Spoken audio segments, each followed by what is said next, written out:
롤렉스를 훔쳤다는 누명을 쓰고 해고당했습니다. 가사도우미가 몰래 두고 간 금이 간 휴대폰. 그 안을 열어보니 남편이 재산을 노리고 나의 죽음을 계획하고 있었습니다. 아침 햇살이 식당에 커다란 유리창을 뚫고 들어와 잘 정돈된 하얀 자기와 은식기에 반사되었습니다. 아라비카 커피 향과 남편 민준이 가장 좋아하는 된장찌개 냄새가 주방에서 풍겨 나왔습니다. 표면적으로 지우의 삶은 완벽한 유화 같았습니다. 성공하고 잘생긴 남편. 서울 강남의 고급 주택가에 위치한 호화로운 집, 그리고 경제적 자유까지. 지우는 민준의 접시 오른쪽에 커피잔을 놓으며 남편이 계단을 내려오는 발소리에 옅은 미소를 지었습니다. 하지만 민준의 얼굴을 보자 그 미소는 서서히 사라졌습니다. 민준은 평소에 차분하고 위험 있는 마케팅 이사처럼 보이지 않았습니다. 얼굴은 새빨갛게 달아올랐고 머리는 약간 헝클어졌으며 숨을 가쁘게 몰아쉬고 있었습니다. 하얀 셔츠는 입었지만 왼쪽 소매 단추가 채워지지 않아 손목이 그대로 드러나 있었습니다. 여보, 무슨 일이에요? 지우가 부드럽게 물으며 남편의 팔에 손을 대려 했습니다. 민주는 그 손을 가볍게 뿌리치며 불안하게 방안을 훑어보았습니다. 내 시계, 지우. 그 롤렉스 데이토나 어디에 뒀어? 지우는 미간을 찌푸렸습니다. 우리 결혼기념일 선물이요. 화장대 위워치 와인더에 항상 넣어두잖아요. 거긴 없어. 민준이 쏘아붙였습니다. 그의 목소리는 평소보다 조금 높아져 지우를 놀라게 했습니다.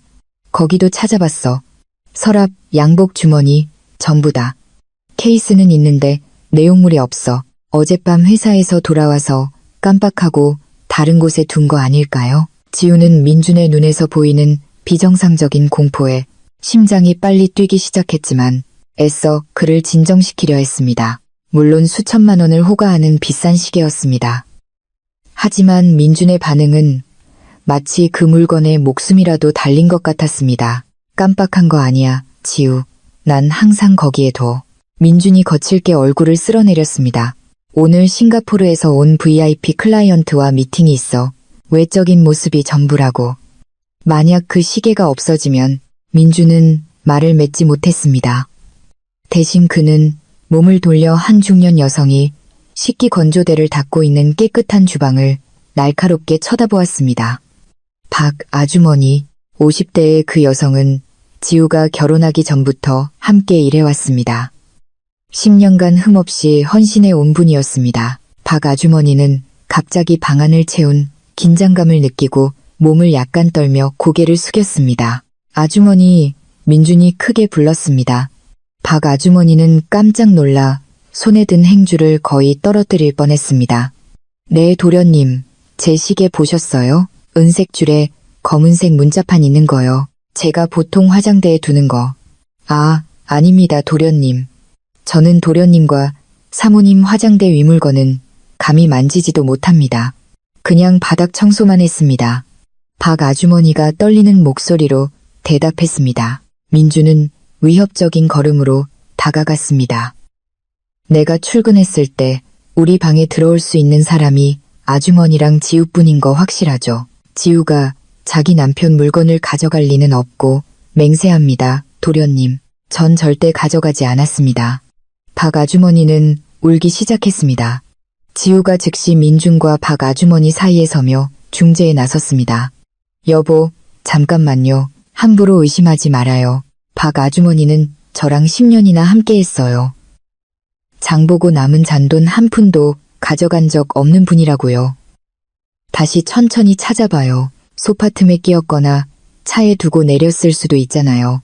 민주는 지우를 이상한 눈으로 쳐다보았습니다.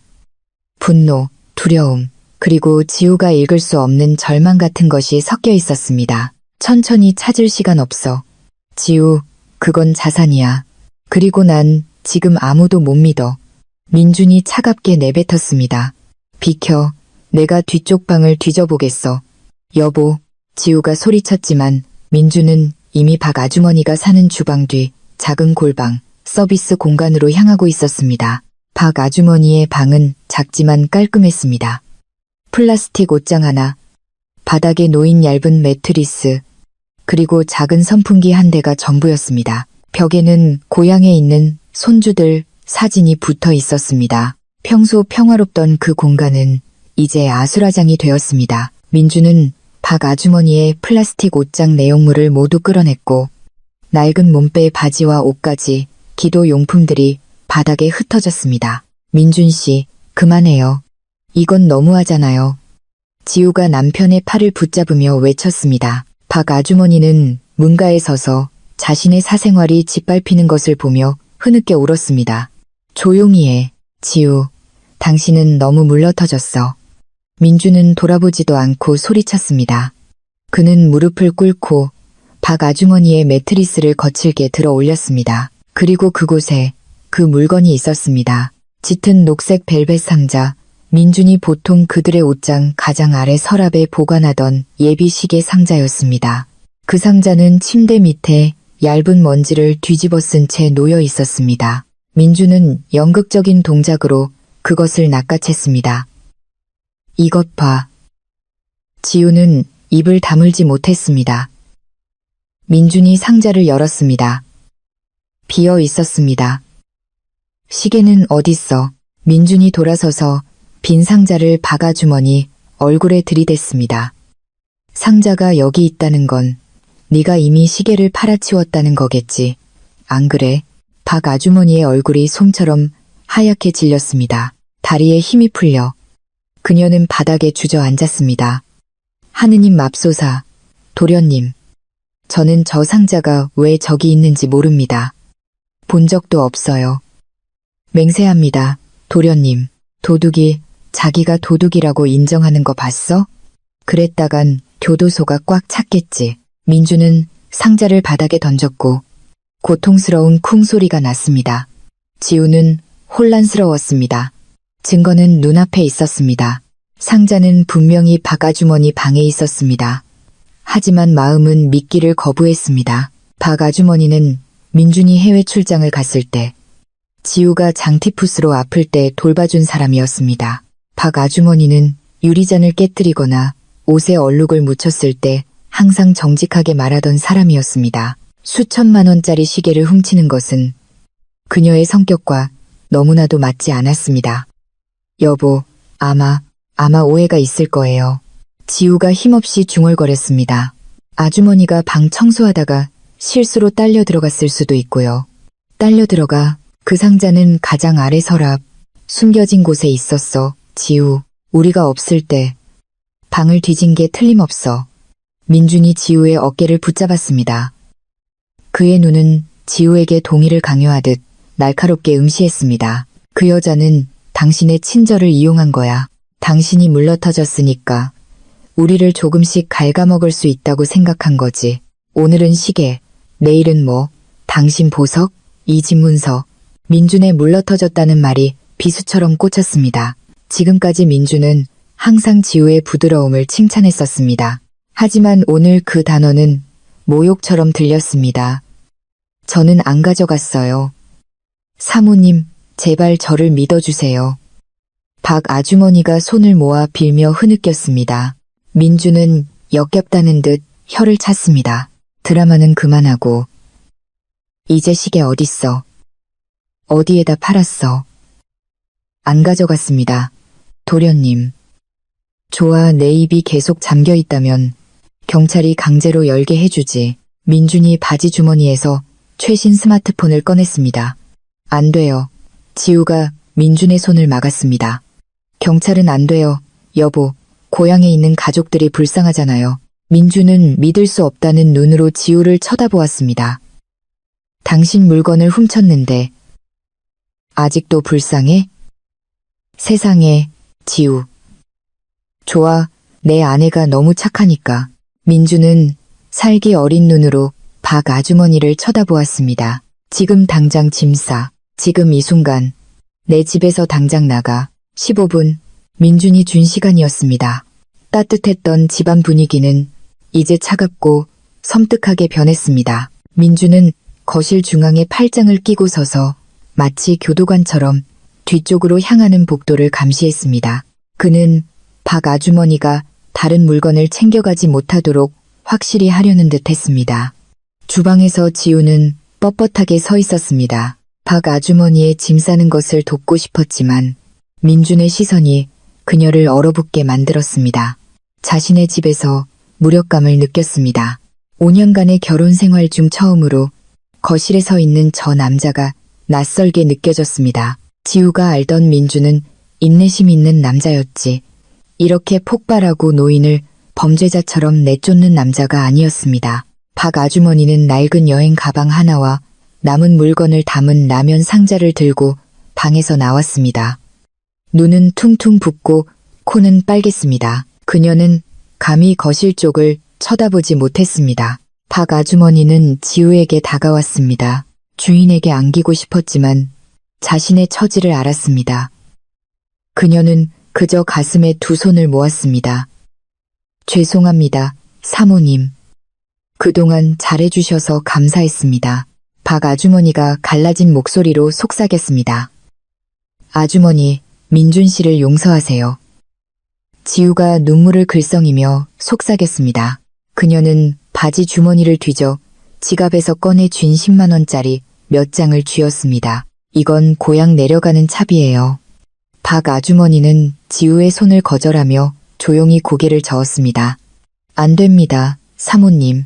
도련님이 아시면 화내실 거예요. 저도 모아둔 돈이 조금 있습니다. 받으세요, 아주머니. 제발요. 지우가 강요하며 박 아주머니의 낡은 재킷 안쪽 주머니에 돈을 억지로 찔러 넣었습니다. 민준의 고함 소리가 거실에서 울려 퍼졌습니다. 거기서 수군거리지 마. 공범처럼. 박 아주머니는 움찔했습니다. 그녀는 지우를 뚫어지게 쳐다보았습니다. 이번에는 눈빛이 달랐습니다. 단순한 슬픔이 아니라 의미심장한 눈빛이었습니다. 절박한 눈빛. 사모님. 박 아주머니가 거의 들리지 않을 정도로 아주 작게 속삭였습니다. 입술은 거의 움직이지 않았습니다. 조심하세요. 도련님, 사모님이 생각하는 그런 분이 아니에요. 지우는 미간을 찌푸렸습니다. 그게 무슨... 박 아주머니가 대답하기도 전에 민준이 주방으로 들어섰습니다. 그의 위압적인 기운에 공기가 무겁게 느껴졌습니다. 작별 인사는 끝났나? 나가. 민준은 그들을 뒷문으로 몰았습니다. 그는 박 아주머니가 앞문으로 나가는 것조차 허락하지 않았습니다. 민준에게 박 아주머니는 이미 쓰레기 통로로 버려져야 할 쓰레기였습니다. 그들의 집 뒷문은 채소 장수들이 지나다니는 작은 골목과 연결되어 있었습니다. 그날 아침은 흐렸고 마치 하늘이 지우의 잿빛 마음을 대변하는 것 같았습니다. 민준은 문지방에 서서 박 아주머니가 담장 밖으로 완전히 나가는 것을 확인했습니다. 여기서 기다려. 내가 뒤쪽 담장 자물쇠 열쇠 좀 가져올게. 민준이 중얼거렸습니다. 그는 집 안으로 돌아섰고 지우와 박 아주머니는 귀중한 몇 초 동안 뒷뜰에 단둘이 남게 되었습니다. 그 순간은 짧았지만 모든 것을 바꾸었습니다. 민준의 등이 벽 뒤로 사라지자마자 박 아주머니의 행동이 변했습니다. 그녀는 더 이상 순순히 당하고만 있지 않았습니다. 빠르고 경계심 가득한 움직임으로 그녀는 여행 가방 안쪽을 뒤졌습니다. 주름진 손이 작고 낡은 물건 하나를 꺼냈습니다. 액정이 천갈래로 금이 가고 배터리가 빠지지 않도록 고무줄로 묶어놓은 구형 폴더폰이었습니다. 사모님, 이거 받으세요. 박 아주머니가 그 휴대폰을 지우의 손에 거칠게 쥐어주며 속삭였습니다. 아주머니, 이건 아주머니 하나밖에 없는 휴대폰이잖아요. 쉿, 숨기세요. 박 아주머니의 눈이 안쪽 문을 향해 커졌습니다. 잘 들으세요, 사모님. 파일 관리자 들어가서 음성 폴더요. 제가 직접 말씀드릴 수가 없어요. 무서워서요. 지우는 차가운 휴대폰을 쥐었습니다. 혼란스러웠습니다. 도대체 무슨 일일까? 그 안에 녹음 파일 열어보세요, 사모님. 사모님의 안전을 위해서요. 도련님이 이 휴대폰이 사모님께 있다는 걸 알면 안 돼요. 만약 아시면 우리 목숨이 위험해요. 지우는 박 아주머니의 말투에 소름이 돋았습니다. 그것은 해고당해 마음이 상한 사람의 말투가 아니었습니다. 그것은 죽을 만큼 두려워하는 사람의 말투였습니다.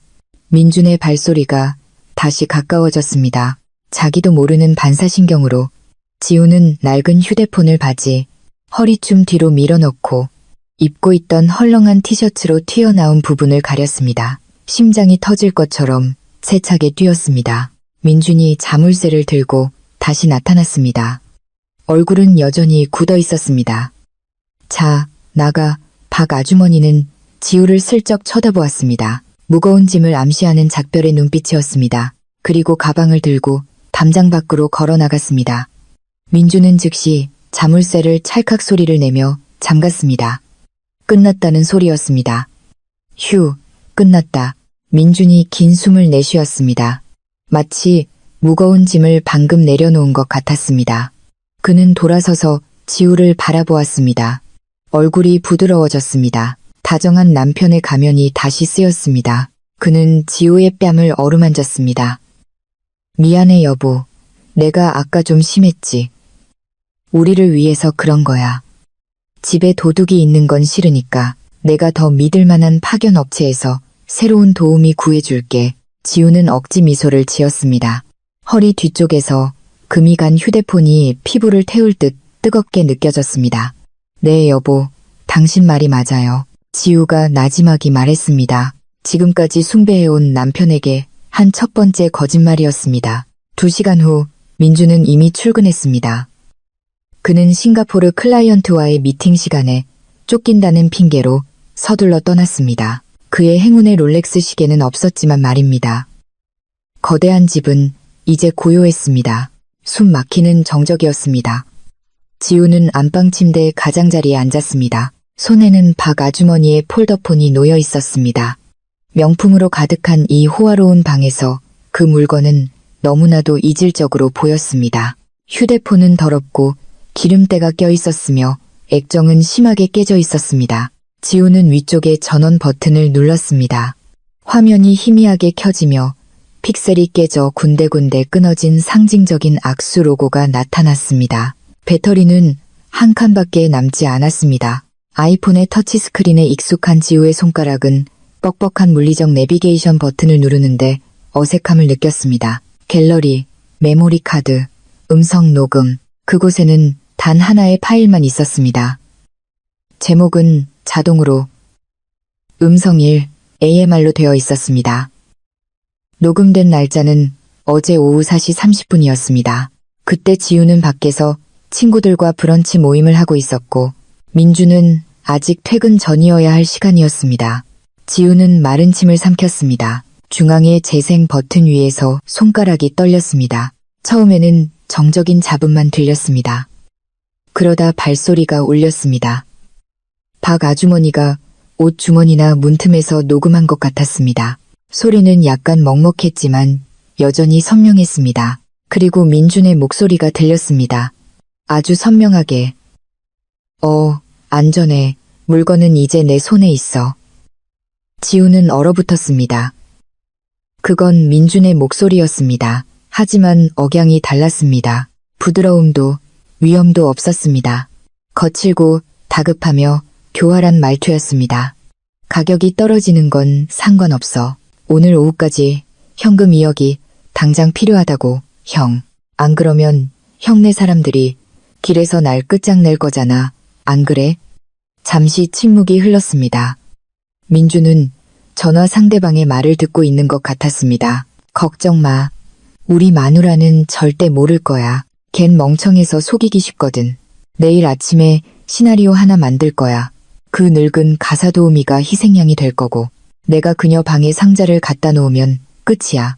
지우의 눈물이 자기도 모르게 흘러내렸습니다. 숨이 목구멍에서 턱 막혔습니다. 그 롤렉스 판도는 이번 달 이자 막는 데나 쓰는 거지. 남은 도박 BD 10억은 지금 이 집문서가 마누라 명의로 되어 있는데 내가 권한 위임 서류는 준비해놨어. 세금 관련 서류라고 하고 서명하게 할 거야. 녹음에서 민준의 웃음소리가 들렸습니다. 건조하고 사악한 웃음이었습니다. 쉽지. 걘 날 100% 믿으니까. 자기가 모범적인 남편인 줄 알거든. 사실 난 걔네 아버지가 남긴 자산만 필요한 건데. 녹음이 끝났습니다. 지우는 마치 그 물건에 쏘인 것처럼 휴대폰을 침대에 떨어뜨렸습니다. 지우의 세상이 무너졌습니다. 도난은 거짓이었습니다. 민준의 분노도 거짓이었습니다. 그의 사랑도 거짓이었습니다. 남편은 절도 피해자가 아니었습니다. 그는 수십억의 빚에 쪼들리는 도박 중독자였고 자신의 흔적을 감추기 위해 무고한 노인에게 누명을 씌운 비열한 인간이었습니다. 그리고 더 끔찍한 것은 민준의 다음 목표는 시계나 보석이 아니라는 것이었습니다. 그의 목표는 이 집과 지우 자신이었습니다. 갑자기 협탁에 놓여있던 지우 자신의 휴대폰이 길게 진동했습니다. 화면에 내 사랑 남편이라는 이름과 환하게 웃고 있는 민준의 사진이 떴습니다. 평소 같았으면 지우는 명랑하게 전화를 받았을 것입니다. 하지만 이번에는 그 사진을 보는 것만으로도 속이 메스꺼웠습니다. 지우는 옷장 거울에 비친 자신의 모습을 바라보았습니다. 순진했던 여자의 얼굴은 사라졌습니다. 그 자리에는 두려움에 떨지만 이제 진실의 열쇠를 쥔 여자의 얼굴이 있었습니다. 평소와 같은 톤으로 전화를 받아서는 안 됐습니다. 연기를 해야 했습니다. 이 순간부터 그들의 결혼은 연극 무대였고 살아남으려면 지우는 남편보다 더 뛰어난 배우가 되어야 했습니다. 지우는 깊은 숨을 들이쉬고 눈물을 거칠게 닦아낸 뒤 녹색 통화 버튼을 밀었습니다. 여보 나야. 지우의 목소리는 평범하게 들렸지만 그녀의 손은 침대 시트를 하얗게 될 때까지 꽉 쥐고 있었습니다. 이 집안에서의 냉전은 이제 막 시작되었습니다. 그날 밤 벽시계는 10시를 넘기고 있었습니다.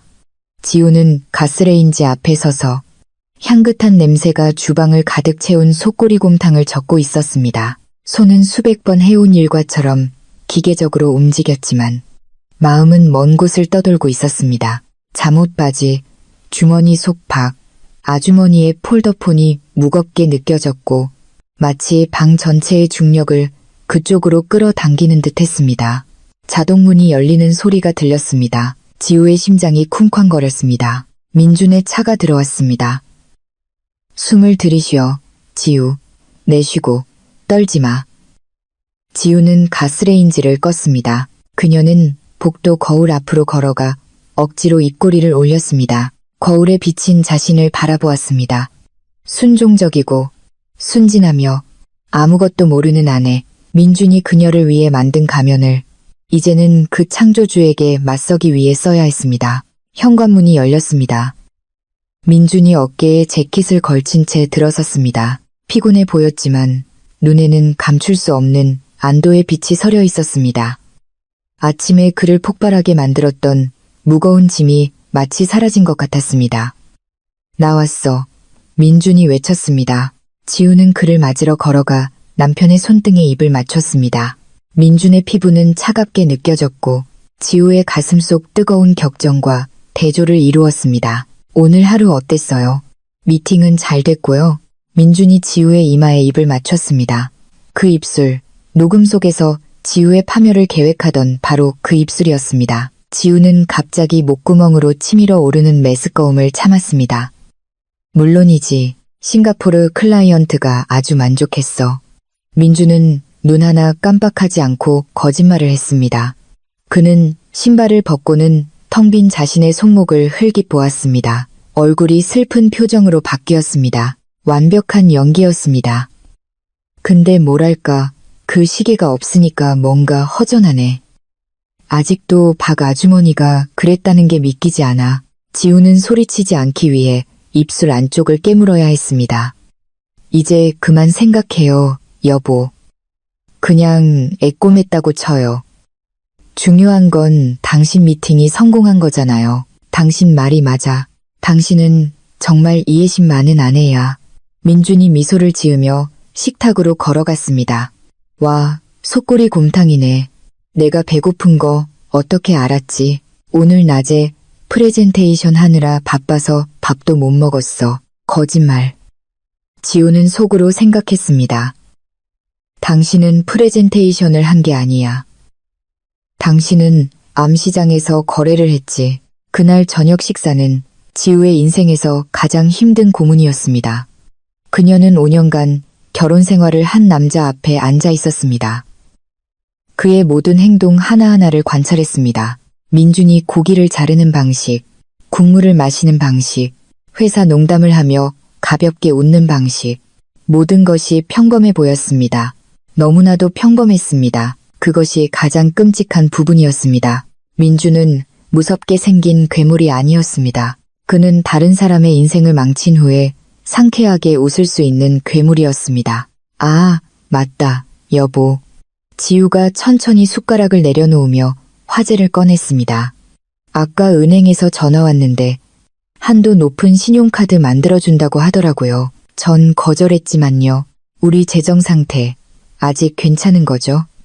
민준의 숟가락 움직임이 아주 잠깐 멈췄습니다.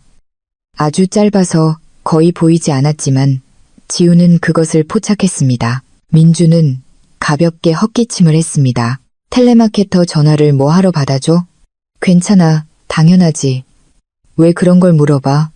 민준이 지우를 탐색하듯 쳐다보았습니다. 아니, 그냥요.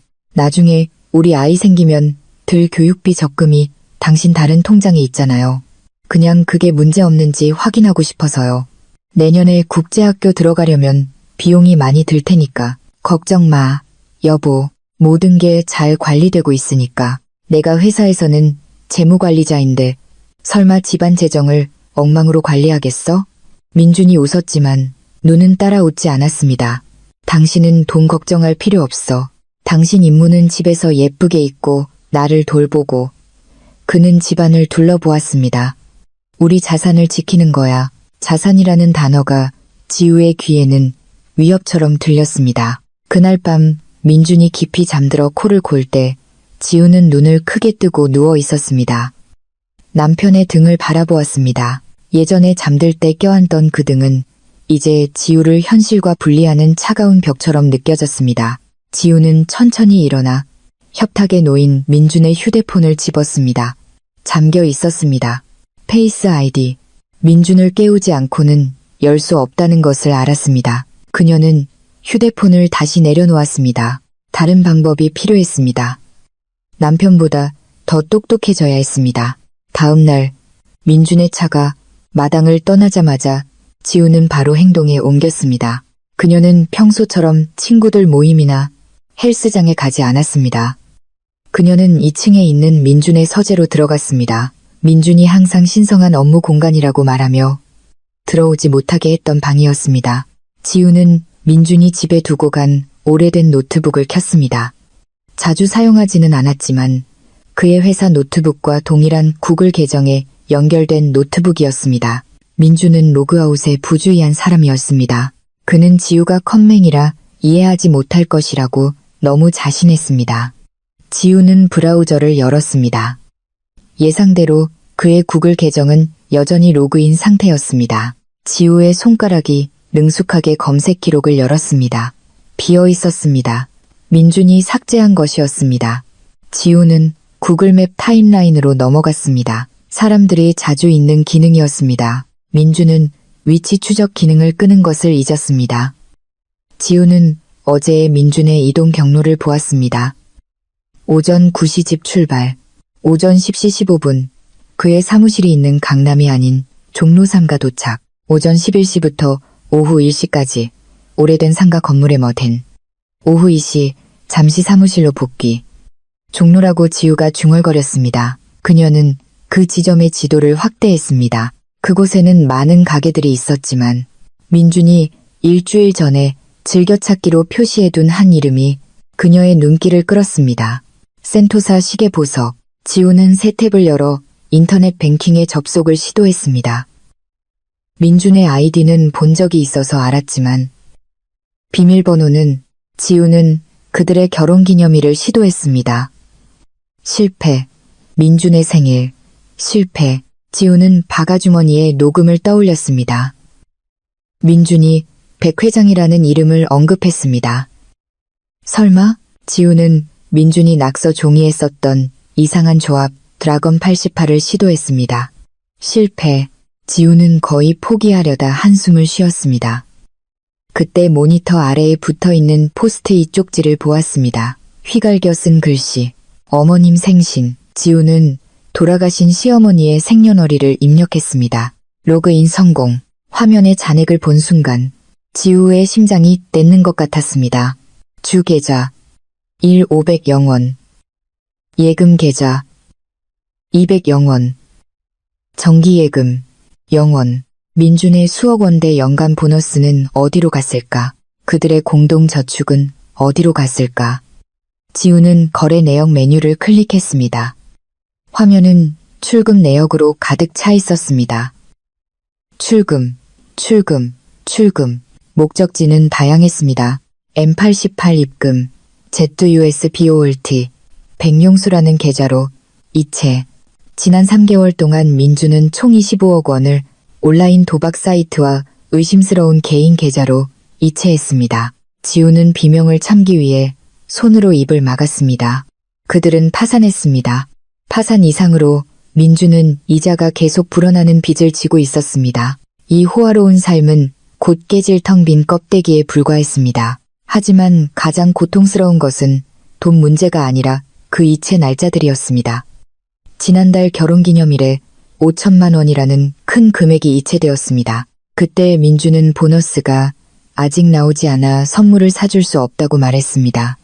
알고 보니 그 돈은 도박 자금으로 입금된 것이었습니다. 지우는 그 거래 내역을 인쇄하여 작게 접어 화장실 생리대 상자 안에 숨겼습니다. 민준이 절대 건드리지 않을 장소였습니다. 이제 그녀는 동기의 증거를 가졌지만 더 구체적인 범죄의 증거가 필요했습니다. 그녀는 종로 3가로 가야 했습니다. 그날 오후 종로 3가 거리는 덥고 붐볐습니다. 지우는 큰 선글라스와 마스크로 얼굴 대부분을 가렸습니다. 그녀는 개인 차량을 이용하지 않고 목적지에서 조금 떨어진 곳에 내리는 택시를 이용했습니다. 센토사 시계 보석 가게는 옷감 가게와 신발 가게 사이에 끼어 있었습니다. 밖에서는 먼지 쌓인 오래된 시계 가게처럼 평범해 보였습니다. 하지만 지우가 무거운 유리문을 밀고 들어가자 분위기는 확 바뀌었습니다. 매우 차가운 에어컨 바람이 그녀를 맞았습니다. 내부는 마호가니, 나무와 붉은 벨벳 느낌으로 고급스러웠습니다. 평범한 유리 진열대는 없었습니다. 이곳의 시계들은 단단히 잠긴 벽장 안에 보관되어 있었습니다. 실크 셔츠를 입은 한 중년의 남자가 높은 계산대 뒤에 앉아 극세사천으로 다이아몬드 반지를 닫고 있었습니다. 안녕하세요, 사모님. 뭘 찾으시나요? 파시나요? 사시나요? 그는 격식 없이 물으며 지우의 차림새를 위아래로 훑어보았습니다. 에르메스 가방과 구찌 신발을 본 그는 등을 조금 꼿꼿이 폈습니다. 잠재 고객이군. 남자 시계를 찾고 있어요. 지우가 차분하면서도 품위 있는 목소리를 내려고 노력하며 대답했습니다. 남편 선물로요. 롤렉스를 좋아하는데 여기 컬렉션이 완벽하다고 들었어요. 남자는 옅은 미소를 지었습니다. 아, 롤렉스요. 많습니다. 어떤 모델을 원하시나요? 서브마리너, 데이트 저스트, 데이토나. 지우가 재빨리 말을 잘랐습니다. 그가 특별히 롤렉스 데이토나 블랙 다이얼을 원한다고 했어요. 구하기 힘들다고 하던데요. 남자의 미소가 더 넓어졌습니다. 와, 사모님 운이 좋으시네요. 인연은 따로 있나 봅니다. 바로 어제 오후에 물건이 하나 들어왔습니다. 상태 최상의 풀세트, 박스와 보증서까지 완벽합니다. 보증기간도 아직 남았고요. 남자는 뒤쪽 금고로 걸어가 열쇠를 돌려 녹색 상자를 꺼냈습니다. 지우에게는 너무나도 익숙한 상자였습니다. 상자가 열리는 순간 지우의 심장이 세차게 뛰었습니다. 그곳 크림색 쿠션 위에 남편의 시계가 놓여 있었습니다. 지우는 버클 부분의 옅은 긁힌 자국을 알아보았습니다. 지난달 민준이 착용하다가 책상에 부딪혀 생긴 자국이었습니다. 좀 봐도 될까요? 지우가 물었습니다. 시계를 건네받는 손이 약간 떨렸습니다. 물론이죠, 사모님. 특별한 물건입니다. 이전 주인이 돈이 아주 급해서 싸게 내놨어요. 공식 매장에서는 5년을 기다려야 하는데 여기서는 지금 바로 가져가실 수 있습니다. 가격은 3,500만 원입니다. 지우는 진품인지 확인하는 척하며 시계를 뒤집었습니다. 케이스 뒷면에 섬세하게 새겨진 시리얼 번호를 흘기보았습니다. 그 숫자는 민준의 서랍에 아직 잘 보관되어 있는 보증서에 적힌 것과 정확히 일치했습니다. 민준은 멍청했습니다. 팔 때 보증서를 가져오는 것을 잊은 것이었습니다. 아니면 이 가게가 신경 쓰지 않았을 수도 있습니다. 이전 주인은 왜 그렇게 급하게 팔았나요? 지우가 무심코 물었습니다. 뭐 뻔하죠. 사모님.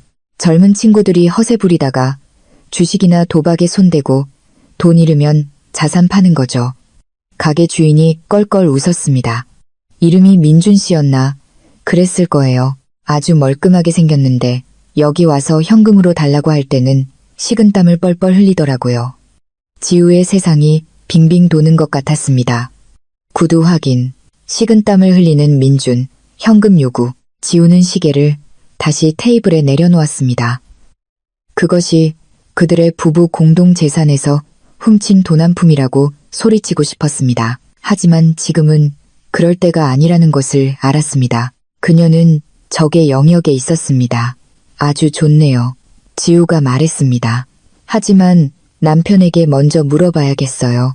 잠깐 사진 좀 찍어도 될까요? 네, 하지만 너무 오래는 안 됩니다. 찾는 사람이 많아서요. 지우는 시계 사진을 찍으며 특유의 긁힌 자국과 가게 배경이 선명하게 보이도록 했습니다. 감사합니다, 사장님. 오후에 다시 연락드릴게요. 지우는 빠른 걸음으로 가게를 나섰습니다. 서울의 뜨거운 공기가 얼굴을 때렸지만 그녀는 추위를 느꼈습니다. 두 번째 증거가 손에 들어왔습니다. 민주는 단순한 거짓말쟁이가 아니었습니다. 그는 끔찍한 연기자였습니다. 그는 직접 시계를 팔고 집에 돌아와서는 자신의 흔적을 감추기 위해 박 아주머니의 인생을 망가뜨렸습니다. 그날 오후 지우는 막 집에 도착했습니다. 머리가 지끈거렸습니다. 신경을 진정시키기 위해 따뜻한 물로 샤워를 해야 했습니다. 하지만 계단을 오르기도 전에 초인종이 울렸습니다. 딩동. 지우는 인터콤 모니터를 흘기보았습니다. 검은 가죽 재킷을 입은 건장한 남자가 대문 앞에 서 있었습니다. 그는 소포를 들고 있지 않았고 얼굴은 친절해 보이지 않았습니다. 지우는 망설였습니다. 누구세요? 그녀가 스피커를 통해 물었습니다. 택배입니다. 민준 씨 앞으로 온 서류가 있는데 직접 서명을 받아야 합니다. 남자가 대답했습니다. 목소리는 낮고 무거웠습니다. 지우는 미간을 찌푸렸습니다. 민준 씨는 아직 안 들어왔어요. 경비실에 맡겨주세요. 안 됩니다, 부인. 이건 회사에서 온 긴급 서류라서요. 부인이시죠? 부인께서 대신 서명해 주시면 됩니다. 뭔가 잘못되었습니다. 편집증으로 인해 날카로워진 지우의 직감이 위험을 외쳤습니다. 하지만 나가지 않으면 남자가 의심하거나 소란을 피울 수도 있었습니다. 이 시간대 단지는 조용했습니다. 지우는 문 근처 콘솔 테이블 서랍에서 작은 가위를 꺼내 바지 주머니에 넣은 뒤 밖으로 걸어 나갔습니다. 그녀는 대문을 열지 않고 쇠창살 사이로 말했습니다. 서류 주세요. 지우가 퉁명스럽게 물었습니다. 남자는 미소를 지었지만 눈은 웃지 않았습니다. 그는 대문으로 다가와 옷반지가 가득한 손으로 쇠창살을 움켜쥐었습니다. 지우 씨, 맞으시죠? 그의 목소리가 낮아졌습니다. 더 이상 택배기사의 목소리가 아니었습니다. 남편분께 전해주세요. 백 회장님께서 안부 전하라고요. 지우의 얼굴이 창백해졌습니다. 또 그 이름이었습니다. 당신들 누구야? 내 남편은 조폭이랑 엮일 일 없어. 무릎이 떨렸지만 애써 강하게 들리도록 말했습니다. 남자는 작게 웃었습니다. 민준 씨는 우리랑 엮일 일이 아주 많습니다. 부인. 이번 주 이자가 아직 안 들어왔다고 전해주세요. 마감은 내일 낮 12시입니다. 1분이라도 늦으면. 남자는 가스라이터를 꺼내 불을 켜고 대문 너머 지우의 얼굴 앞에서 불꽃이 춤추게 했습니다. 우리는 이 예쁜 집이 계속 시원할 거라고 장담 못합니다. 꺼져. 안 그러면 경비 아저씨 부를 거야. 지우가 위협했습니다. 부르세요. 이 단지 경비도 우리한테 빚이 있으니까. 남자는 라이터 불을 껐습니다. 기억하세요, 부인. 내일 12시. 아니면 대신 다른 걸 가져갈 겁니다. 부인 차가 될 수도 있고 아니면 부인 자신이 될 수도 있죠. 남자는 한쪽 눈을 윙크하고는 돌아서서 길모퉁이에 주차된 오토바이를 타고 떠났습니다. 지우는 대문 뒤에 주저앉았습니다. 다리에 힘이 풀렸습니다. 위협은 현실이었습니다. 그들은 이 집을 알고 있었습니다. 그들은 지우의 이름을 알고 있었습니다. 민주는 돈만 탕진한 것이 아니었습니다. 그는 그들의 집 문 앞까지 죽음의 위험을 끌고 온 것이었습니다. 지우는 더 이상 기다릴 수 없다는 것을 깨달았습니다. 백 회장이 강제 집행을 결정하기 전에 행동해야 했습니다. 그날 밤 민주는 아직 돌아오지 않았습니다. 야근, 기다리지 마. 짧은 메시지를 보냈습니다. 지우는 야근이 아니라는 것을 알았습니다. 그는 아마 백 회장의 이자 빚을 막기 위해 다른 대출을 알아보거나 모든 구멍을 메우기 위해 큰 한 방을 노리며 다시 도박을 하고 있을 것이었습니다. 악순환이었습니다. 지우는 다시 방으로 돌아가 문을 잠갔습니다. 그녀는 박 아주머니의 폴더폰을 다시 집었습니다. 아직 듣지 않은 녹음이 하나 더 있었습니다. 박 아주머니는 녹음 파일들을 열어보라고 했습니다. 복수형이었습니다. 지우는 폴더를 다시 확인했습니다. 맞았습니다. 두 번째 파일이 있었습니다. 음성, 이하의 말. 10분짜리였습니다. 지우는 이번에는 소리가 더 선명하게 들리도록 이어폰을 꼈습니다. 녹음은 민준의 거친 숨소리로 시작되었습니다. 차 안에 있는 것 같았습니다. 부드럽게 윙윙거리는 엔진 소리와 희미한 경적 소리가 들렸습니다. 여보세요, 고모. 민준이 누군가에게 전화를 걸었습니다. 네, 저 민준이에요. 지우는 미간을 찌푸렸습니다. 고모, 민준은 고아였습니다. 부모님은 5년 전 교통사고로 돌아가셨습니다. 그에게 양어머니나 다른 여자가 있었을까? 네, 고모, 제가 잘못한 거 알아요. 제가 미쳤었죠. 하지만 제가 다 되돌려 놓겠다고 약속할게요. 민준의 목소리는 잘못을 저지르다 들킨 어린아이처럼 애처롭게 들렸습니다. 집문서는 안전해요. 네.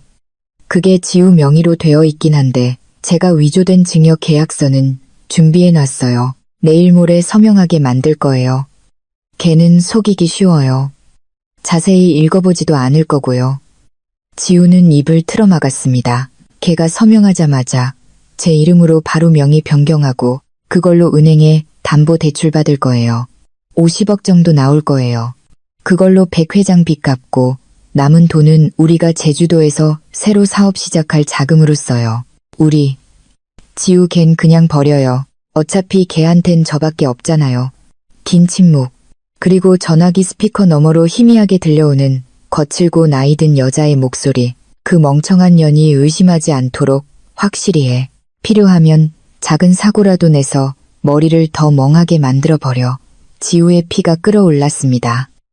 그녀는 그 목소리를 알아들었습니다.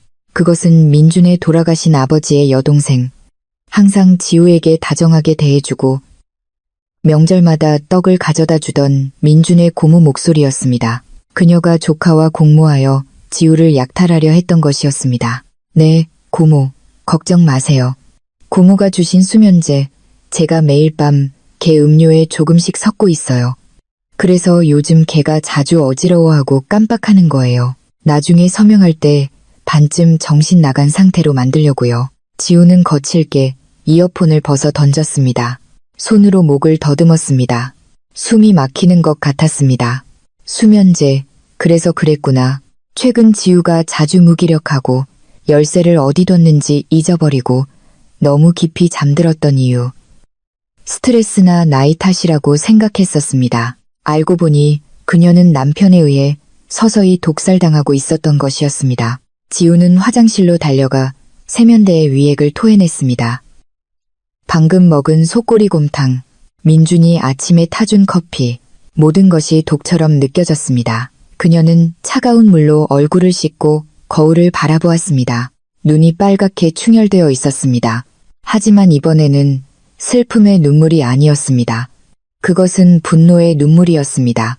거칠게 나올 셈이야, 민준 씨. 지우가 자신의 그림자에게 속삭였습니다. 좋아, 내가 더 거칠게 놀아주지. 민준의 차가 차고로 들어오는 소리가 들렸습니다. 예상보다 일찍이었습니다. 지우는 재빨리 박 아주머니의 휴대폰을 화장실 천장 환풍기 안에 숨겼습니다. 생각할 수 있는 가장 안전한 장소였습니다. 그녀는 옷을 단정히 하고 구토 냄새를 감추기 위해 향수를 약간 뿌리고 방에서 나왔습니다. 민준이 방문을 열었을 때 그의 손에는 갈색 서류 봉투가 들려 있었습니다. 얼굴은 환하게 빛나고 있었습니다. 그 치명적으로 달콤한 미소가 다시 떠올랐습니다. 여보, 아직 안 잤어. 민준이 부드럽게 인사했습니다. 마침 어제 말했던 세무서 서류 가져왔어. 오늘 밤에 서명해야 내일 내가 가져갈 수 있거든. 그냥 형식적인 거야. 건물 세금 감면 관련해서 민준은 서류 봉투를 화장대 위에 놓았습니다. 그 옆에는 방금 부엌에서 가져온 따뜻한 우유 한 잔이 놓여 있었습니다. 잠잘 오라고 따뜻한 우유도 타왔어. 민준이 말했습니다.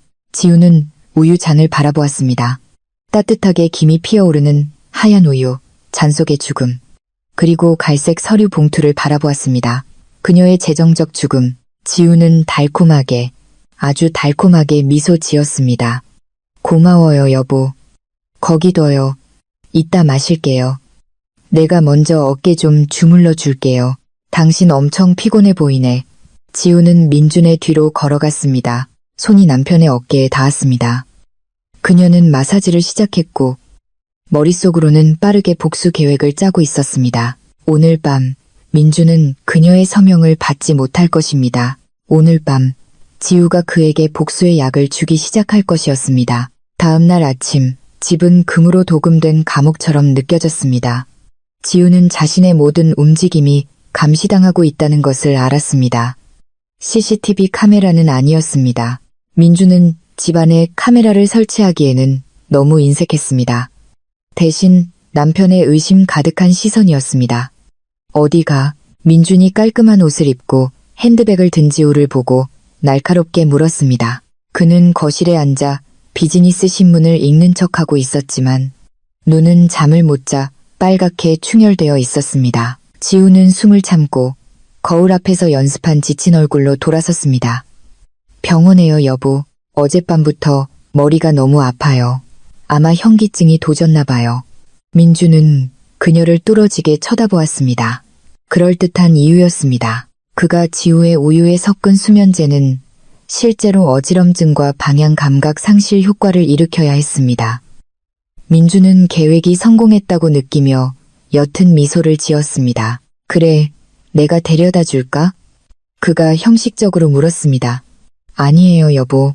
당신 오늘 오후에 그 서류 처리하러 법무사 사무실 가야 하잖아요. 난 그냥 택시 타고 갈게요. 어지러울 때 운전하는 건 무서워서요. 좋아, 조심하고 다른 데 들리지 말고 바로 집으로 와. 오후에 그 서류에 서명해야 하니까. 지우는 힘없이 고개를 끄덕이고 밖으로 나갔습니다. 택시가 단지 정문을 벗어나자마자 지우는 즉시 앱에서 목적지를 변경했습니다. 강남의 큰 병원이 아니었습니다. 동서울 터미널이었습니다. 그녀는 박 아주머니를 만나야 했습니다. 시끄럽고 배기가스 냄새가 나는 터미널 식당 한 구석에서 지우는 그 노부인을 발견했습니다. 이틀 전 쫓겨난 이후 박 아주머니는 10년은 더 늙어 보였습니다. 그녀는 여행 가방을 껴안고 앉아 있었습니다.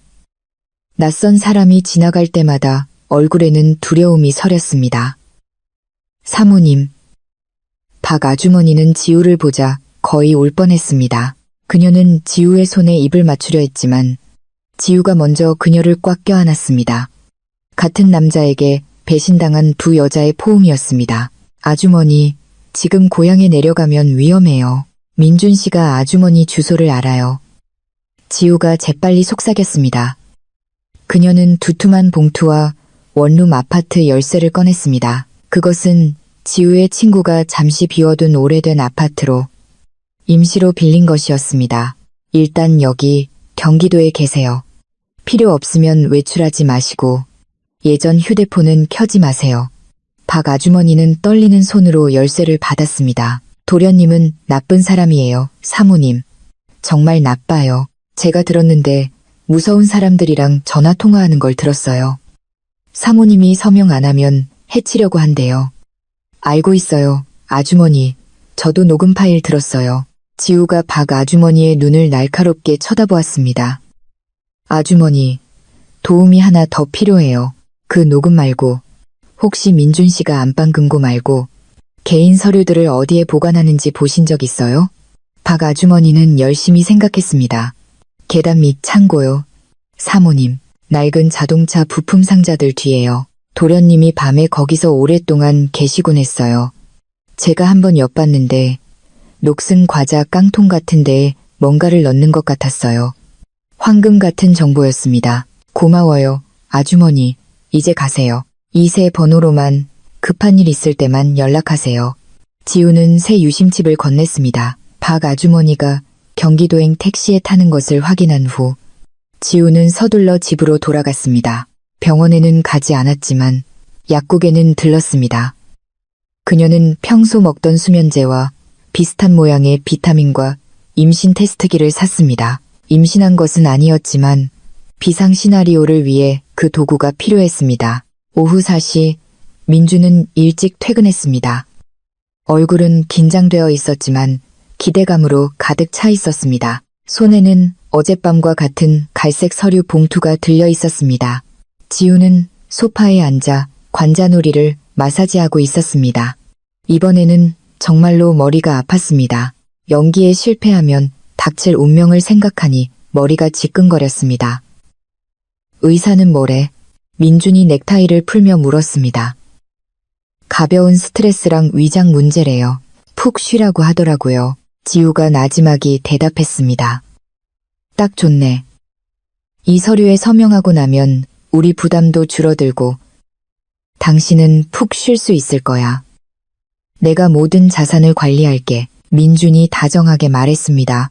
그는 커피 테이블 위에 서류 봉투를 열었습니다. 자, 여보. 여기. 그리고 여기. 인감 있는 곳에 서명해. 지우는 몸을 기울였습니다. 눈으로 서류를 훑었습니다. 매도 위임장, 권리 포기 확인서. 민준은 장난이 아니었습니다. 이 서류는 민준에게 지우의 부모님이 남긴 집을 앞으로 지우의 동의 없이 팔 수 있는 전적인 권한을 부여하는 것이었습니다. 이건 왜 이렇게 용어가 어렵죠, 여보? 지우가 눈을 가늘게 뜨고 읽는 척했습니다. 매도 위임장, 그냥 세금 처리용 아니었어요? 민준의 턱이 굳어졌습니다. 그건 법률 용어야, 지우.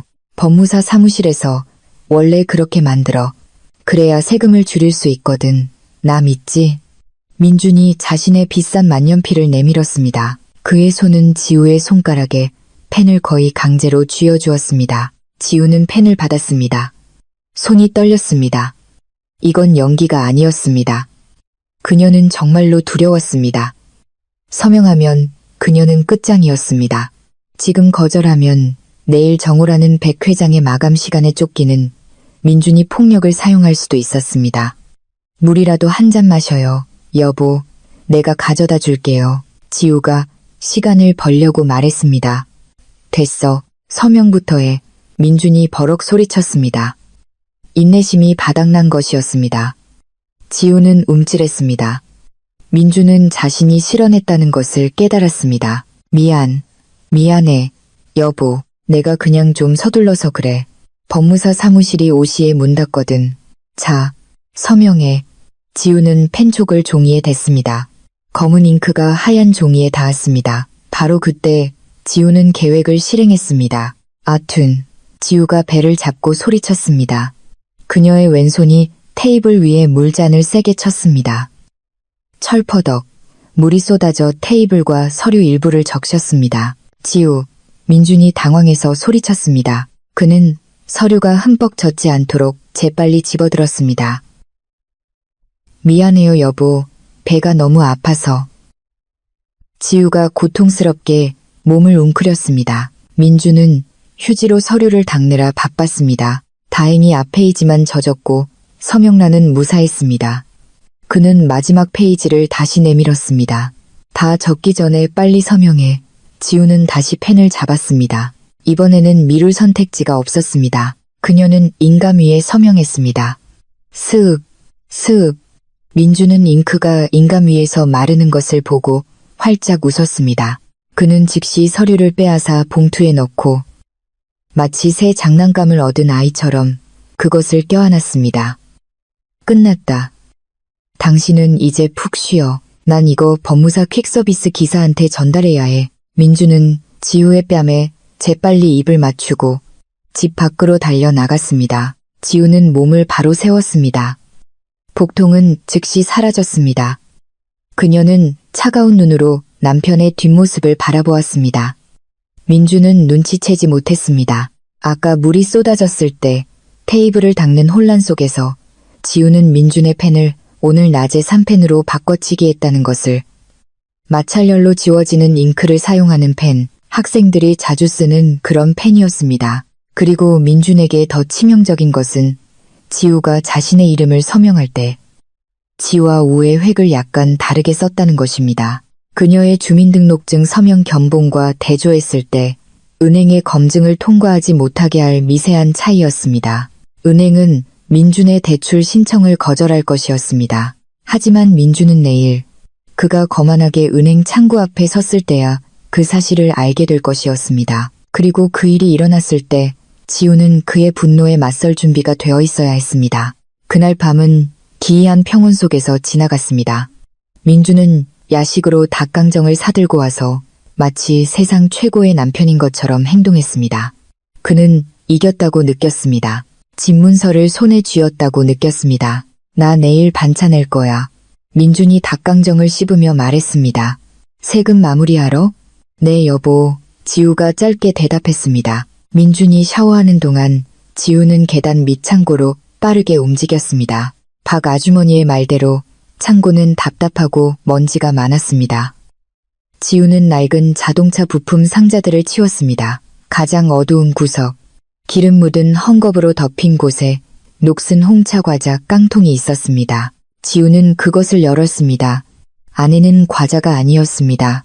수많은 폐유심 카드, 취소선이 그어진 몇 장의 빈 수표, 그리고 작은 검은색 수첩이 들어있었습니다. 지우는 수첩을 열었습니다. 그것은 민준의 도박 장부였습니다. 1월 포커 2억 패, 2월 슬롯 1억 5천 패, 3월 고모에게 5억 빌림, 담보, 지우차. 지우는 즉시 자신의 혼다, CRV 자동차 등록증을 보관하는 서랍으로 달려갔습니다. 비어 있었습니다. 그녀의 차는 이미 지난달에 고모에게 담보로 잡힌 것이었습니다. 지우는 다시 수첩을 읽었습니다. 마지막 페이지에는 강남집 공략 계획이 적혀 있었습니다. 예상가치 80억, 금매 목표 50억 필요, 돈 챙겨서 고모, 유나랑 같이 뜨기. 유나는 또 누구란 말인가? 지우는 페이지를 넘겼습니다. 사진 한 장이 끼워져 있었습니다. 민준이 한 클럽에서 섹시한 젊은 여자와 어깨 동무를 하고 있는 사진이었습니다. 사진 뒤에는 나의 행운의 부적, 유나라고 쓰여 있었습니다. 지우의 손이 사진을 구겨버렸습니다. 도박뿐만 아니라 다른 여자도 있었던 것입니다. 그리고 민준의 고모는 이 모든 것을 지지하고 있었습니다. 그들은 기생충 같은 가족 사기단이었습니다. 지우는 깡통을 제자리에 돌려놓았지만 검은 수첩과 사진은 챙겼습니다. 오늘 밤 그녀는 민준의 정신을 가지고 놀기 시작할 것이었습니다. 민준이 욕실에서 나왔을 때 그는 자신의 베개 위에 놓인 쪽지 한 장을 발견했습니다. 쪽지에는 2억 원이라고 쓰여 있었습니다. 그가 판 롤렉스 시계 가격과 정확히 같은 금액이었습니다. 민준은 눈이 휘둥그레졌습니다. 그는 화장대에서 태연하게 머리를 빗고 있는 지우를 쳐다보았습니다. 이게 뭐야, 지우? 민준의 목소리가 떨렸습니다. 지우가 순진한 얼굴로 돌아보았습니다. 뭐요, 여보? 아, 그 종이요. 아까 당신 근무복 빨래 바구니에 넣으려는데 주머니에서 떨어졌어요.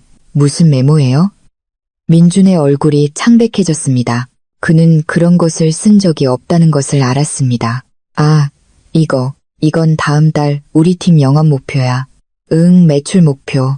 민주는 종이를 구겨서 쓰레기통에 던졌습니다. 지우는 속으로 미소 지었습니다. 1점은 지우의 것. 1시간 후 민주는 TV를 보고 있었습니다. 갑자기 그의 휴대폰이 울렸습니다.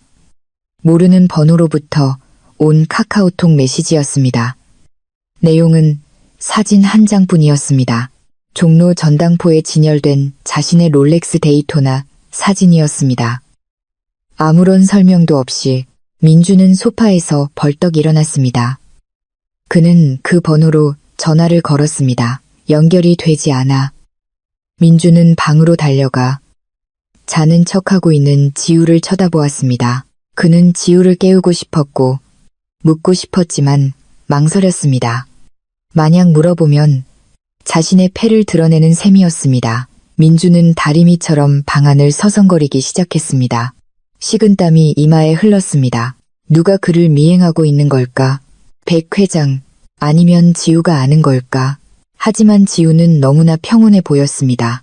배신당한 아내치고는 너무나도 평온했습니다. 여보, 왜 안 자요? 계속 왔다 갔다 하네. 듣기만 해도 어지러워요. 지우가 눈을 감은 채 중얼거렸습니다. 아니야. 그냥 잠이 안 와서. 민준이 더듬으며 대답했습니다. 그는 수면제 2알을 삼켰습니다. 원래 지우를 위한 약이었지만 이제는 진정이 필요한 자기 자신이 먹게 된 것이었습니다. 지우는 이불 속에서 씩 웃었습니다. 악몽 잘 꿔, 내 남편. 다음 날은 결전의 날이었습니다. 민주는 서명이 된 서류 봉투를 들고 이른 아침에 나섰습니다. 그는 최고의 양복을 입고 자신감 있어 보이려 애썼지만 눈은 전했습니다. 지우는 집에서 기다렸습니다. 오전 10시 그녀는 민준의 회사에 전화를 걸었습니다. 여보세요. 인사과와 통화할 수 있을까요? 저는 민준 씨 아내 지우라고 합니다. 남편 건강보험 관련해서 확인할 게 있어서요. 민준 씨는 2달 전에 회사 자금 횡령 문제로 해고되어서 더 이상 근무하지 않습니다. 지우는 떨리는 손으로 전화를 끊었습니다. 알고 보니 민주는 이미 해고된 상태였습니다. 지난 2달 동안 그가 아침에 출근하고 밤에 퇴근한 것은 PC방에서 도박을 하거나 고모집에서 시간을 보내기 위함이었습니다. 월급은 이미 끊겼습니다. 지난달 그가 준 생활비는 지우의 다른 보석을 판 돈이었습니다. 11시 30분 지우가 민준이 수면제에 취해 잠들었을 때 몰래 설치한 추적 앱은 민준의 위치가 강남의 한 대형 은행에 있음을 보여주었습니다. 지우는 그 장면을 상상했습니다. 민준이 서류를 제출하고 창구 직원이 확인하고 관리자가 불려 나오고 그리고 마침내 거절당하는 장면 예상대로였습니다. 12시 15분 지우는 인터콤을 통해 단지 경비원으로부터 알림을 받았습니다. 사모님, 민준 선생님을 찾는 손님이 왔습니다. 덩치 큰 남자 3명인데 좀 조급해 보입니다. 백 회장의 조폭들, 마감 시간이 지났습니다. 그냥 아저씨가 밖에 나가셨다고 하세요. 절대 들여보내지 마세요. 지우가 명령했습니다. 계속 막무가내로 들어오려고 합니다. 사모님. 단지 정문 앞에서 기다리고 있어요. 지우는 인터콤을 껐습니다. 그녀는 휴대폰을 들어 민준의 번호로 짧은 메시지를 보냈습니다. 여보, 집 앞에 손님들이 와 있는데 당신 친구들 같아. 쇠 파이프 들고 있던데. 한편 은행 로비에서 민주는 대출 신청이 단칼에 거절당하자 난동을 부리다 경비원에게 쫓겨난 직후였습니다. 은행 측 이유는 서명이 견본과 일치하지 않고 사용된 잉크가 스캐너열에 일부 지워졌다는 것이었습니다. 민주는 지우의 메시지를 읽었습니다. 그의 얼굴이 새빨갰다가 잿빛으로 변했습니다. 대출은 거절당했고 집에는 조폭들이 와 있었습니다. 그는 궁지에 몰렸습니다. 집으로 돌아갈 수도 없었고 도망칠 돈도 없었습니다. 분노를 표출하고 지우에게 다시 제대로 서명하라고 강요할 수 있는 유일한 장소는 집이었습니다. 그는 위험을 감수해야 했습니다. 뒷문으로 몰래 들어가야 했습니다. 민준이 지우에게 전화를 걸었습니다. 지우, 잘 들어. 집 밖으로 나가지 마. 문 전부 다 잠그고. 나 지금 갈게. 여보, 그 사람들 누구예요? 무서워요. 지우가 꾸며낸 공포에 찬 목소리로 말했습니다. 아, 그건 그냥 사람 잘못 찾아온 거야. 어쨌든 넌 안에 가만히 있어. 나 말고는 아무한테도 문 열어주지 마. 민주는 전화를 끊었습니다. 그는 미친 사람처럼 서울의 교통체증을 뚫고 차를 몰았습니다. 그는 지우가 식탁에 편안히 앉아 제스민 차를 마시고 있다는 것을 몰랐습니다. 테이블 위에는 진짜 집문서와 고모 집에 있는 줄 알았지만 사실은 1년 전부터 불길한 예감에 지우가 은행 안전금고에 보관해둔 자동차 등록증이 놓여 있었습니다. 지우는 기다렸습니다. 마지막 무대는 이미 준비되었습니다. 민주는 정문 조폭들의 눈을 피해 차고 옆문으로 집에 들어오는데 성공했습니다. 그는 숨을 헐떡이며 들어왔고 양복은 구겨지고 머리는 헝클어져 있었습니다. 집은 조용했고 커튼은 쳐져 있었으며 조명은 어두웠습니다. 식탁에는 촛불이 켜져 있었습니다. 차갑게 식은 스테이크 2접시와 와인 한 병이 차려져 있었습니다. 지우는 우아한 버건디색 드레스를 입고 테이블 끝에 앉아 있었습니다. 그녀의 얼굴은 민준이 느끼는 혼돈과 대조적으로 아름답게 화장되어 있었습니다. 여보, 왔어요. 어디로 들어왔어요? 그 손님들은 아직 앞에 있는데. 지우가 부드럽게 인사했습니다. 너무나도 부드럽게. 민주는 스테이크나 촛불 따위에는 관심이 없었습니다. 그는 지우에게 빠르게 다가가 그녀의 어깨를 움켜쥐었습니다. 네가 그 서류에 무슨 짓을 한 거야? 민준이 으르렁거렸습니다. 내 서명이 틀렸대.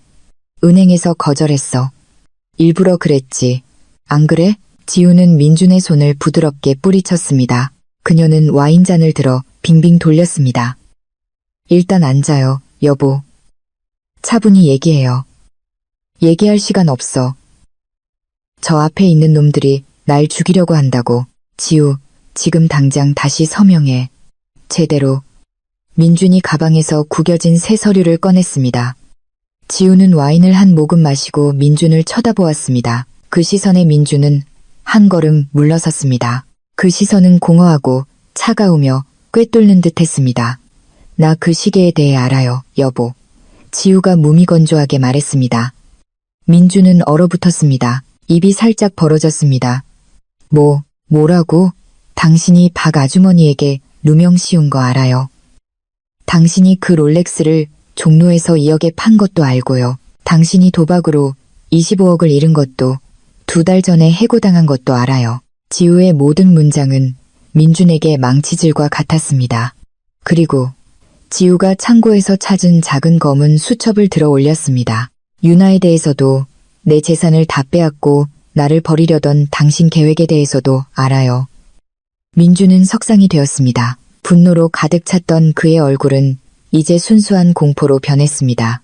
그가 무시했던 멍청한 아내가 그의 모든 비밀을 발가벗긴 것이었습니다. 내가 어떻게... 민준의 목소리가 갈라졌습니다. 지우는 수첩을 테이블에 내려놓았습니다. 당신이 무시했던 박 아주머니의 낡은 휴대폰에서요.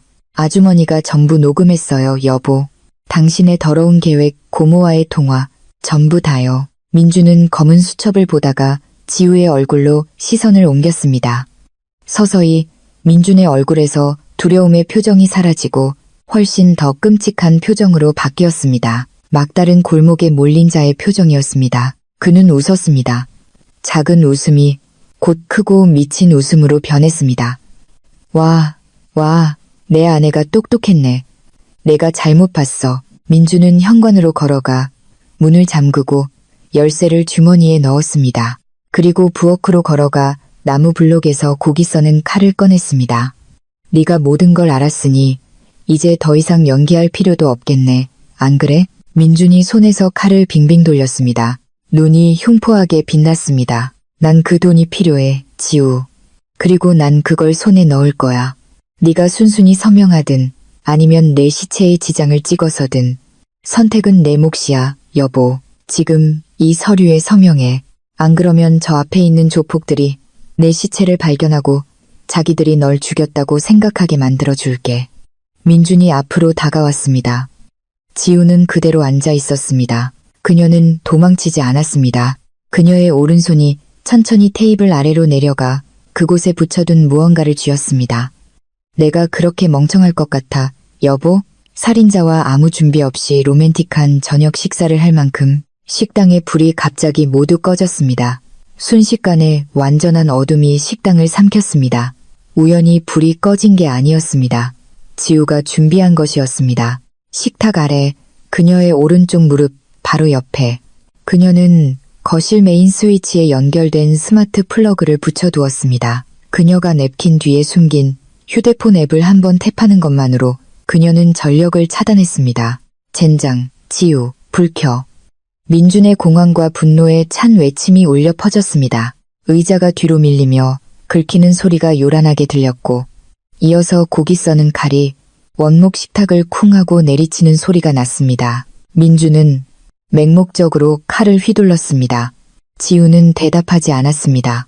그녀는 집을 거의 비우다시피 한 민준보다 이 집의 구조를 더 잘 알았습니다. 어둠 속에서 지우는 의자에서 미끄러져 내려와 두꺼운 카펫 위를 소리 없이 기어 식탁에서 멀어져 아일랜드 식탁 쪽으로 향했습니다. 민준의 숨소리가 상처 입은 황소처럼 거칠게 들렸습니다. 장난치지 마, 지우. 이렇게 어둡다고 네가 살 수 있을 것 같아? 현관문은 잠겼고 열쇠는 내 주머니에 있어. 갑자기 눈부신 흰빛이 어둠을 갈랐습니다. 민준이 휴대폰 손전등을 켠 것이었습니다. 빗줄기가 미친 듯이 방 안을 훑으며 아내의 모습을 찾았습니다. 지우는 대리석 아일랜드 식탁 뒤에 숨었습니다. 심장이 너무 세차게 뛰어 민준에게 들릴까 두려웠습니다. 그녀는 살짝 엿보았습니다. 민준은 끔찍해 보였습니다. 아래에서 비추는 손전등 불빛에 드러난 그의 얼굴 그림자는 악마의 실루엣을 만들어냈습니다. 그의 비싼 양복은 바닥에 던져졌고 셔츠는 땀으로 젖었으며 오른손에는 고기 써는 칼을 단단히 쥐고 있었습니다. 나와, 이년아. 민준이 식탁 의자를 걷어차 넘어뜨리며 소리쳤습니다. 이 서류에 서명하든지 아니면 네가 펜을 잡을 때까지 내 손가락을 하나씩 잘라주지.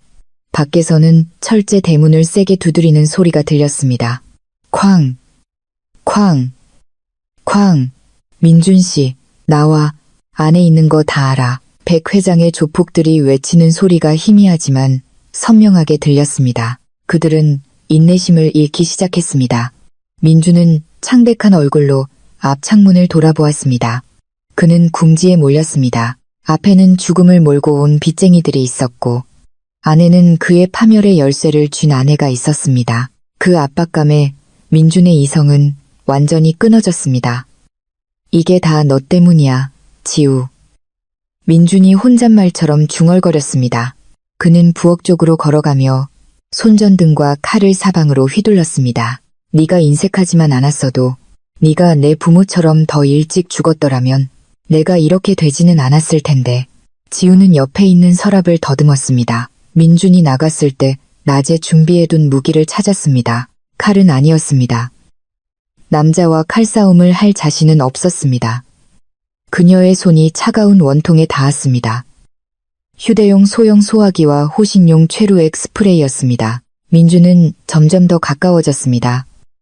그의 손전등 불빛이 지우의 은신처 근처 바닥을 훑었습니다. 아, 거기 있었군. 민준이 지우의 붉은 드레스 자락을 보고 으르렁거렸습니다. 민준이 덮쳤습니다. 지우는 벌떡 일어섰습니다. 이거나 먹어, 여보.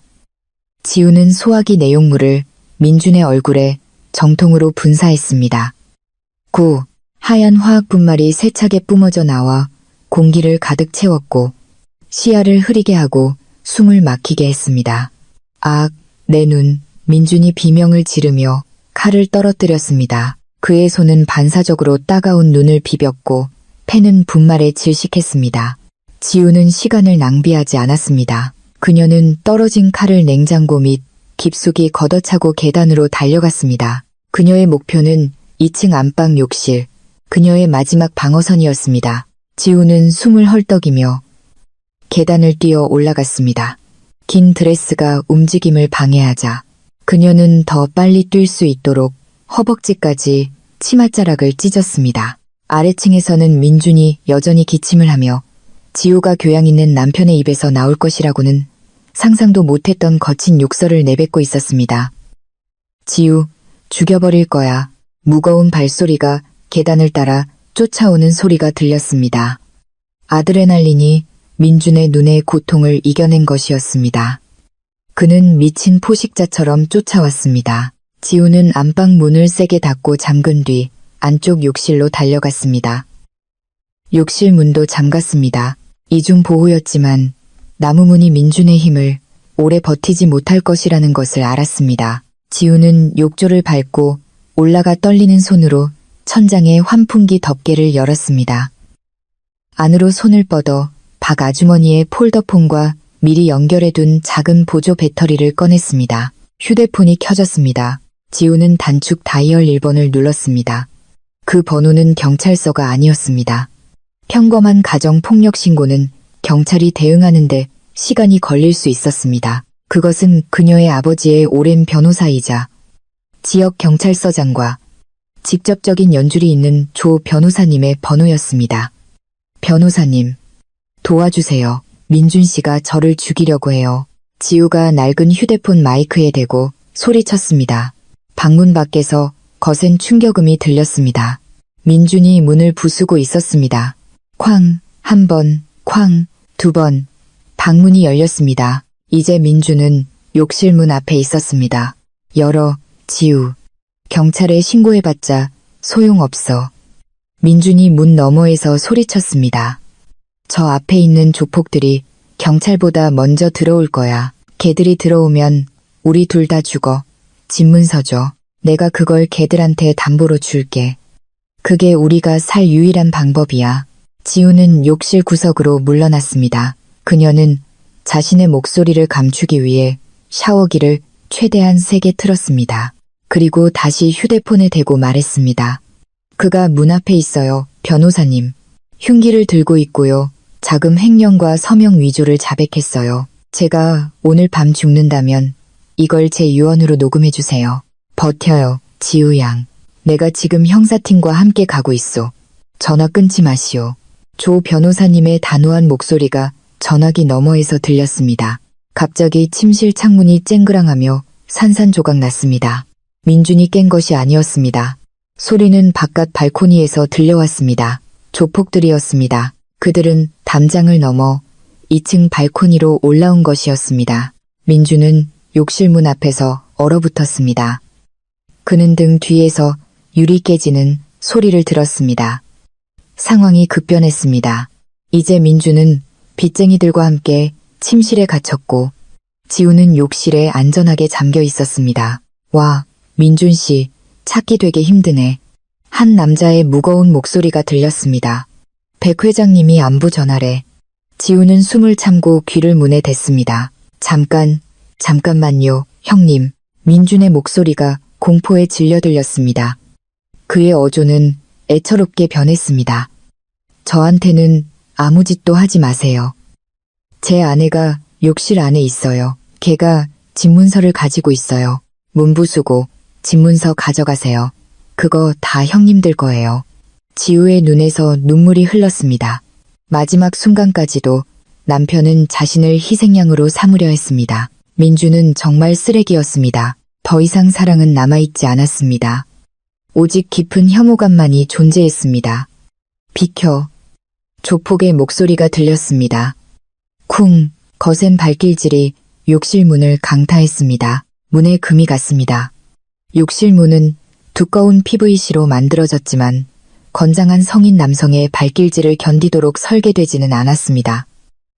쿵, 문 경첩이 떨어져 나가기 시작했습니다. 지우는 더 이상 숨을 수 없다는 것을 알았습니다. 그녀는 주위를 둘러보았습니다. 샴푸병, 칫솔, 수건. 쓸만한 것이 없었습니다. 잠깐.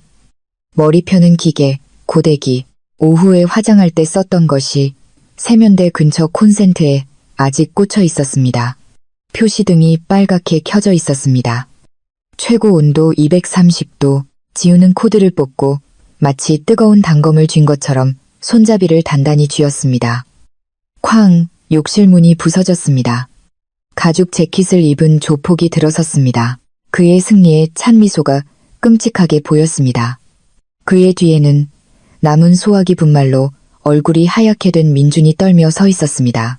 집문서 내놔, 예쁜 아줌마. 조폭이 더러운 손을 내밀며 말했습니다. 지우는 물러서지 않았습니다. 그녀의 눈은 날카롭게 빛났고 궁지에 몰린 자의 용기를 뿜어냈습니다. 집문서는 내가 안 가지고 있어. 진짜는 은행 안전금고에 있고 열쇠는 내가 삼켰어. 조폭이 웃었습니다. 농담하지 마. 일이네. 그는 지우의 머리채를 잡으려 다가왔습니다. 조폭의 손이 뻗어오는 순간 지우는 뜨거운 고데기를 온 힘을 다해 휘둘렀습니다. 뜨거운 세라믹 판이 조폭의 손바닥을 집었습니다. 치익. 살타는 냄새가 좁은 공간을 가득 채웠습니다. 악. 조폭이 고통에 찬 비명을 지르며 손을 뒤로 뺐습니다. 그는 이 사격의 여성이 반격할 것이라고는 예상하지 못했습니다. 민주는 틈을 보았습니다. 아내를 돕거나 조폭에게 맞서는 대신 그는 도망칠 기회를 보았습니다. 그는 고통스러워하는 조폭을 지우 쪽으로 밀치고 방 밖으로 달려나가 발코니로 향했습니다. 민주는 옆 정원으로 뛰어내려 도망칠 작정이었습니다. 저놈 잡아. 손을 댄 조폭이 다른 동료에게 소리쳤습니다. 지우는 민준이 밀친 조폭의 몸에 부딪혀 욕조 안으로 넘어졌습니다. 머리를 타일에 부딪혀 시야가 흐릿해졌습니다. 박 아주머니의 폴더폰이 젖은 바닥으로 내동댕이 쳐졌습니다. 다친 조폭이 일어섰습니다. 눈은 분노로 붉게 충혈되어 있었습니다. 그는 더 이상 빚이나 집문서에는 관심이 없었습니다. 그는 자신의 손을 태운 여자를 때리고 싶었습니다. 그는 접이식 칼을 꺼냈습니다. 죽어. 지우는 눈을 감았습니다. 손으로 바닥을 더듬으며 무엇이든 찾았습니다. 그녀는 단단한 타일, 세정제 병을 발견했습니다. 조폭이 칼을 휘두르는 순간 지우는 그 독한 화학 액체를 그의 얼굴에 뿌렸습니다. 다시 한번 고통의 비명이 방을 채웠습니다. 액체가 눈에 들어갔습니다. 조폭은 잠시 눈이 멀어 맹목적으로 칼을 휘둘렀습니다. 지우는 욕조에서 기어나와 바닥에서 뒹구는 조폭의 몸을 넘어 방 밖으로 달려나갔습니다. 발코니에서 민주는 난간에 매달려 있었습니다. 꽤 높은 높이 때문에 뛰어내리기를 망설이고 있었습니다. 그는 지우가 나오는 것을 보았습니다. 도와줘. 지우, 날 끌어올려줘. 민준이 애원했습니다. 지우는 발코니 문가에 서서 매달려 있는 남편을 바라보았습니다. 밤바람이 그녀의 얼굴을 스쳤습니다. 멀리서 사이렌 소리가 가까워지는 것이 들렸습니다. 위잉, 위잉, 저 소리 들려, 여보? 지우가 차갑게 물었습니다. 제발, 지우, 나 떨어질 것 같아. 지우는 앞으로 나아갔습니다. 돕기 위해서가 아니라 민준이 기어오르다가 떨어뜨린 발코니 바닥에 놓인 그의 휴대폰을 짚기 위해서였습니다. 휴대폰 화면에는 고모로부터 걸려온 전화가 보였습니다. 지우는 전화를 받고 스피커폰을 눌렀습니다. 여보세요? 민준아, 너 어디야? 경찰이 고모 집을 덮쳤어. 그 도박 자금 세탁건을 알고 있어. 너 도망쳐야 해. 민준아. 고모 끌어들이지 마. 연결이 끊기기 전 고모의 히스테릭한 목소리가 들렸습니다. 민주는 그 말을 들었고 얼굴은 절망으로 가득 찼습니다. 모든 것이 끝났습니다. 네가 만든 지옥에서 잘 즐겨봐 여보. 지우가 속삭였습니다. 그녀는 몸을 돌려 다시 집 안으로 들어갔고 민준을 그곳에 매달려 있게 내버려 두었습니다. 1분 후 집 현관문이 강제로 부서졌습니다. 조폭이 아니라 조 변호사와 함께 온 형사팀이었습니다. 경찰이다. 움직이지 마. 욕실에서 다친 조폭과 발코니에서 민준을 쫓던 그의 동료는 꼼짝도 하지 못했습니다. 그들은 머리 위로 손을 들고 항복했습니다. 경찰의 총기는 그들의 접이식 칼보다 훨씬 더 무서웠습니다. 지우는 비틀거리며 계단을 내려왔습니다. 붉은 드레스는 찢어지고 발은 긁혔으며 머리는 헝클어졌습니다. 하지만 그녀는 똑바로 섰습니다. 조 변호사가 그녀에게 달려와 자신의 재킷을 벗어 지우의 몸을 감쌌습니다. 지우 양, 괜찮소? 지우는 힘없이 고개를 끄덕였습니다. 살았어요, 변호사님. 경찰이 조폭들을 밖으로 끌고 갔습니다. 그리고 2명의 경찰관이 옆 정원 쪽에서 민준을 데리고 들어왔습니다. 민준은 절뚝거리고 있었습니다. 그는 결국 뛰어내렸고 발목을 깬 것이었습니다. 민준의 손은 이미 뒤로 수갑이 채워져 있었습니다. 거실에서 지우를 지나갈 때 민준의 걸음이 멈췄습니다. 경찰관이 잠시 그를 내버려 두었습니다. 민준은 지우를 바라보았습니다. 더 이상 오만함도 매력도 없었습니다. 오직 완패한 패배자의 얼굴만이 있었습니다. 지우, 민준의 목소리가 애처롭게 갈라졌습니다. 나 좀 도와줘. 그냥 부부싸움이었다고 말해줘. 내가 변하겠다고 약속할게. 도박 중독 치료도 받을게. 우리 다시 처음부터 시작할 수 있잖아. 우리 아기 계획 기억나지? 지우는 텅 빈 눈으로 민준을 바라보았습니다. 예전의 그녀라면 그 달콤한 말에 마음이 약해졌을 것입니다. 예전의 그녀라면 민준이 변할 수 있다고 믿었을 것입니다. 하지만 바가주머니의 녹음 파일이 예전의 지우를 죽였습니다. 지우는 조 변호사의 재킷 주머니를 뒤져 투명한 비닐 지퍼백을 꺼냈습니다. 그 안에는 액정이 금이 간 낡은 폴더폰이 들어 있었습니다. 내려오기 전 욕실 바닥에서 주운 휴대폰이었습니다. 경찰관님, 지우가 형사팀장에게 비닐을 건네며 또렷하게 말했습니다. 이게 증거물입니다. 이 안에는 제 남편과 그의 고모가 공모한 살인 미수, 자산 사기, 자금 횡령에 대한 녹음 파일이 들어 있습니다. 최대한 엄중하게 처리해 주십시오. 민준은 눈을 부릅떴습니다. 지우, 어떻게 네가 끌고 가세요. 지우가 더 이상 남편을 쳐다보지도 않고 차갑게 명령했습니다. 민준은 경찰차로 끌려가면서 욕설을 퍼부으며 소리쳤습니다. 그 외침은 경찰 무전기 소음과 담장 앞에서 구경하기 시작한 이웃들의 웅성거림에 묻혀 서서히 사라졌습니다. 그날 밤은 지우가 현장 감식 중인 경찰들에게 둘러싸여 엉망이 된 거실 소파에 앉아있는 것으로 끝났습니다. 그녀는 5년간의 거짓말에 말없는 증인이었던 벽들, 자신의 호화로운 집을 둘러보았습니다. 이 집은 궁전이 아니었습니다. 연극 무대였습니다. 그리고 오늘 밤 그 막은 강제로 내려졌습니다. 6개월 후 파도가 바위에 부딪히는 소리가 평화롭게 들렸습니다. 바닷바람이 제주도 외곽의 아늑한 작은 빌라의 하얀 커튼을 흩날렸습니다. 호화로운 빌라는 아니었지만 따뜻하고 편안했습니다. 지우는 테라스에 앉아 노트북을 무릎에 올려놓고 있었습니다.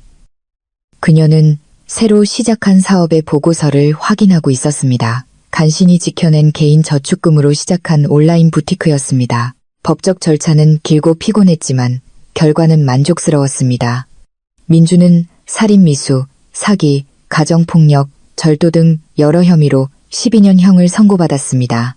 그의 빚은 다행히도 지우의 돌아가신 아버지가 만들어 두었던 혼전 계약서 덕분에 지우에게 전가되지 않았습니다. 지우는 조 변호사의 도움을 받고 나서야 그 계약서의 존재를 기억해냈습니다. 고모는 공항에서 체포되려다 뇌졸중으로 쓰러져 현재는 피의자 신분으로 구치소 병원에서 치료받고 있었습니다. 유나는 민준이 파산했다는 것을 알자마자 사라졌고 지금은 부산에서 또 다른 사기 사건의 수배자가 되었다는 소문이 들렸습니다. 강남의 집은 팔았습니다. 지우는 그곳에 추억을 남기고 싶지 않았습니다. 그녀는 그 돈으로 남은 도의적 책임을 다하고 평화를 찾기 위해 제주도로 이사했습니다. 사모님, 코코넛 주스 다 됐어요. 익숙한 목소리가 부엌에서 불렀습니다. 박 아주머니가 코코넛 주스 2잔과 튀긴 바나나가 담긴 쟁반을 들고 나왔습니다. 노부인의 얼굴은 이제 생기가 돌았고 뺨은 더 통통해졌으며 미소는 환했습니다. 그녀는 더 이상 낡은 옷을 입지 않고 지우가 선물한 예쁜 옷을 입고 있었습니다. 고마워요, 아주머니. 여기 앉으세요. 같이 간식 먹어요. 지우가 권했습니다. 아이고, 제가 어떻게. 박 아주머니가 부드럽게 거절했습니다. 앉으세요, 아주머니. 이건 명령이에요.